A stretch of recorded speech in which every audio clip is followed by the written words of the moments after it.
আমি বেশ কিছুদিন ধরে লক্ষ্য করছি যে আমার ছবি এবং আমার নাম ব্যবহার করে সোকল ফ্যান পেজ, এই পেজ সেই পেজ, এগুলা অনেক গজায় উঠে সেখানে সরকার বিরোধী বিভিন্ন ইস্যু, সেটার নেগেটিভিটি, এইটা সেটা নিয়ে বহু রকমের পোস্ট, যেটা আমার অনেক ফ্যান ফলোয়ার আছে যারা বিভিন্ন জায়গায় আমাকে যারা দীর্ঘদিন ধরে চেনে, তারা জানে আমার অ্যাক্টিভিটি সম্পর্কে, আমার লেখালেখি, আমার জীবনযাপন, আমার খাবার দাবার, আমার কবিতা, আমার গান ইত্যাদি সম্পর্কে যারা জানে, খুব গভীরভাবে জানে, তারা জানে যে এগুলো ফেক পেজ।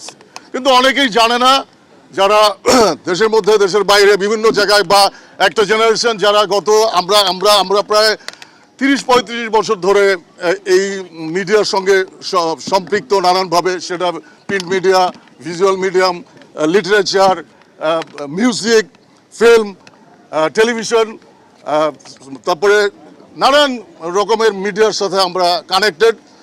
তো সবাই জানে, আমার বন্ধু বান্ধবরা জানে, আমার সাথে যারা কাজ করে, আমি যাদের সাথে কাজ করি তারাও জানে যে এগুলো ফেক পেজ। এই সমস্ত পেজ থেকে উস্কানিমূলক পোস্ট দিয়ে, নানান রকম পোস্ট দিয়ে, সরকার প্রধানদের বিরুদ্ধে পোস্ট দিয়ে, তাদেরকে মানে আমাকে, তাদের এই সমস্ত পোস্ট দিয়ে আমাকে বিব্রত করার চেষ্টা, এবং অনেকের কাছে ভুল বোঝার ভিতরে নিয়ে গেছে এই সমস্ত পেজ। তো আমি আজকে ডিবি অফিসে আসছি হারুন স্যারের সাথে দেখা করতে। ওনার সাথে দেখা করে এইসব আমি কিছু যে কথাগুলো বলছি, যে এই পেজগুলো যারা চালাচ্ছে, যারা চালায় আমাকে বিব্রত করতেছে নানানভাবে আমার অডিয়েন্সের কাছে, আমার বা সাধারণ মানুষের কাছে যারা সোশ্যাল নেটওয়ার্কে আছে বা নাই, তো সবাই তো আর আমার লেখার ধরন, সমস্ত কিছু, আমার অ্যাক্টিভিটি সম্পর্কে জানবে না। কারণ গত 15-20 বছরে যারা বড় হয়ে গেছে, তারা অনেকেই আমাদের অনেক কিছু সম্পর্কে জানে না।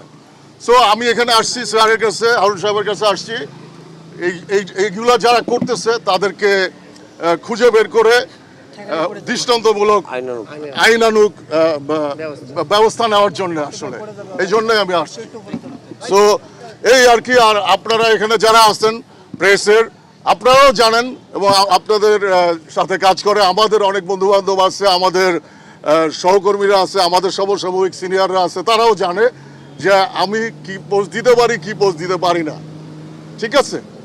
তো ধন্যবাদ সবাইকে, এবং সবাইকে বিভ্রান্ত হইতে আবারও না করতেছে যে আপনারা যারা জানেন না, দূর দূরান্তে যারা এখনো ওইভাবে এই টেলিভিশনের মাধ্যমে, সোশ্যাল বা অন্যান্য মিডিয়ার মাধ্যমে আপনারা অবগত হইলেন যে এগুলো আমার না।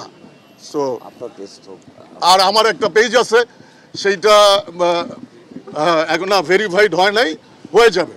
হ্যাঁ, কিন্তু এখন প্রবলেম হচ্ছে যে ভেরিফাইড হইলেও তো এখন ফেক পেজ যে হারে, বা নানানজন, এত তো কোনো মানে ইয়ে নাই, এখানে কোনো তো মানে কি বলে, কোনো মানে কন্ট্রোল নাই। যে যেভাবে পারতেছে সে সেইভাবে পেজ খুলতেছে, একাধিক পেজ খুলতেছে। কারণ বোঝা যায়, আমরা বুঝতে পারি যে আমরা যখন কোনো পোস্ট দেই, সেখানে কারা উস্কানি দিতেছে, কারা চেতাইতে চাচ্ছে, কারা মানে আছে না অনেক রকম। মানুষকে একটা সুস্থভাবে কোনো কিছু ভালোবাসা দিয়ে বা সময় নিয়ে ধৈর্য ধরে, অনেক কিছুর জন্যে গাছ লাগায়া ফল পাওয়া যায় না, দুধে জাল দেওয়ার সাথে সাথে স্বর পাওয়া যায় না, ধৈর্য ধরতে হয়। সেই ধৈর্যটা ধরতে পারলে সহিংসতা কম হয়, ভায়োলেন্স কম হয়।